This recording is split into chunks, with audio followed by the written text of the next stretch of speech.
Hello everyone, welcome to my channel and welcome to my new video. তো বেশ কিছুদিন ধরেই আমার একটু লুচি ছোলার ডাল খেতে ইচ্ছা করছিল, বাট মার সময় হচ্ছিল না বলে তাই মা বানাচ্ছিল না।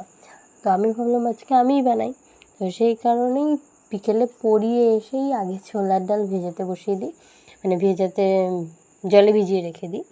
তারপরে প্রায় ঘন্টাখানিক আরেকটা পড়ানো ছিল, তো আরেকটা বাচ্চাকে, তো সেই টিউশনটা কমপ্লিট করার পরে এসে দেখি বেশ ফুলে গেছে। তো ডালটাকে প্রথমে ধুয়ে নিয়ে তারপরে কিছু ছোটো ছোটো টুকরো করা আলু, টমেটো আর কাঁচা লঙ্কা এই সব দিয়ে প্লাস লবণ আর হলুদ দিয়ে জল দিয়ে ঢেকে রেখে দিয়েছিলাম। বেশি না, ওই যেহেতু অনেকক্ষণ জলে ভেজানো ছিল তাই মাত্র 3টে সিটিতেই কাজ হয়ে গেছে, সিদ্ধ হয়ে গেছিলো। তো যাই হোক, আমার সত্যি বলতে লুচি খেতে খুব একটা ভালো লাগে না, কিন্তু কিছুদিন যাবৎ খুব খেতে ইচ্ছে করছিল, কেন জানি না।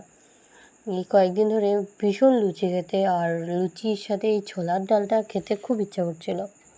আমি এর আগে কোনো দিনও বানাইনি, এটা আমার ফার্স্ট টাইম অ্যাটেন্ড ছিল।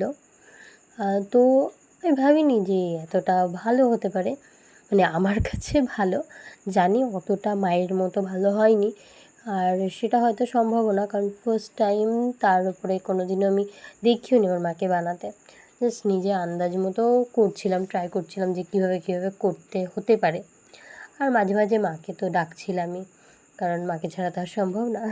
তো যাই হোক, সাইডে আমি যখন ওটাকে সেদ্ধ হতে বসিয়ে দিয়েছিলাম প্রেশার কুকারে, তো আমি তখন লুচির জন্য ময়াম দিচ্ছিলাম, কিন্তু এই ময়ামটা আমি ময়দা দিচ্ছিলাম না, আটা দিয়ে দিচ্ছিলাম, কারণ ময়দা ছিল না ফার্স্ট অফ অল। আর ময়দাটাতে একটু বোধহয় আমার বেশি অসুবিধা হয়, কারণ আমি বেশি লুচি খেতে পারি না, আমার অ্যাসিডিটি হয়ে যায় এবং আমার মাথা ঘোরায়, তাই জন্য আটার লুচিটা বেশ কিছুটা আমি খেতে পারি। তো সেই কারণে আটার লুচি বানাচ্ছিলাম। তো এদিকে আটার লুচি দেখো ময়দা পুরো মাখা হয়ে গেছে, আর এদিকে আমার ডালও সেদ্ধ হয়েছিল, খুব একটা বেশি নরমও না আবার শক্তও না, একদম পারফেক্ট। তো এদিকে ডাল সেদ্ধ হয়ে গেছিলো, তো ডাল সেদ্ধ হওয়ার পরে 1 গ্লাস জল দিয়েছিলাম, দিয়ে সাইডে ওটা বসিয়ে দিয়েছিলাম ফোটার জন্য। আর ওটা যতক্ষণে ফুটছিল আমি ততক্ষণে আদা থেতো করে নিয়েছিলাম, বাটিনি, জাস্ট শিলনোড়ার উপরে থেতো করে নিয়েছিলাম। তো সেটা ফোড়ন দেওয়ার জন্য। এই ফোড়নে আমি দিয়েছিলাম সর্ষের তেল, তেজপাতা, শুকনো লঙ্কা, জিরা, একটু দারচিনি ভেঙে দিয়েছিলাম, আর দিয়েছিলাম আদা, অনেকটা আদা। তো এই আদাটা দেওয়ার পরে সব দেওয়ার পরে ভালো মতো ভাজতে হবে, যতক্ষণে শুকনো লঙ্কাটা আর তেজপাতাটা পুড়ে পুড়ে যায়। তো ওটা যখন পুড়ে পুড়ে আসে তখন ডালটা ঢেলে দিতে হয়। আর যেহেতু আমি প্রেশার কুকার থেকে একাই ডালটা ঢালছিলাম উল্টো করে, তাই আর সেটার ক্লিপ নিইনি, যেহেতু পুরোটাই একা হাতে করছিলাম। তো এদিকে ডালটায় অনেকটাই জল ছিল, তাই ভাবলাম চলো একটু শুকিয়ে নিই, ফুটিয়ে একটু জলে যাতে শুকিয়ে যায় সেরকমভাবে ইচ্ছে করে নিই। তো বেশ কিছুক্ষণ ডালটাকে আমি ফুটিয়েছিলাম। তো দেখতেই পাচ্ছ অনেকটাই জল যখন টেনে গেছিলো, শুকিয়ে গেছিলো, তখন লাস্টে দিয়েছিলাম গরম মশলা, যেটা আমার মা বাড়িতে বানিয়ে রেখে দিয়েছিল, গুঁড়ো।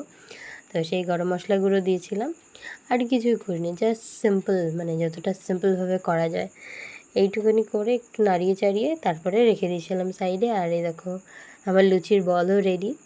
তো এরপরে লুচি ভাজলাম, বেশ সুন্দর গোল গোল ছোটো ছোটো লুচি হয়েছিল, আর যেহেতু এগুলো আটার লুচি ছিল তাই তেলটা কম টানে, তো সেই কারণে আরও বেশি ভালো হয়েছিল খেতে, আমার ভালো লাগে পার্সোনালি। তো আর এই লুচিগুলো এতটাই গোল হচ্ছিলো বলের মতো যে এগুলোকে উল্টাতেই পারছিলাম না ঠিক করে। তো যাই হোক, এইটা ছিল আমার ফার্স্ট লুচি, যেটা একদম প্রথম ফুলেছিল, আর বাকি সবগুলোই ফুলেছিল। আর এখানে আমি মোটামুটি লুচি সব ভাজা হয়ে যাওয়ার পরে খেতে বসে পড়েছিলাম। হ্যাঁ, বাড়িতে কেউ খেতে বসেনি, আমি তখন খেতে বসেছি, কারণ আমার এত খিদে পেয়ে গেছিলো। আর সত্যি বলতে নিজের রান্নার প্রশংসা আর কি করব, রান্নাটা আমি ভালোই করি।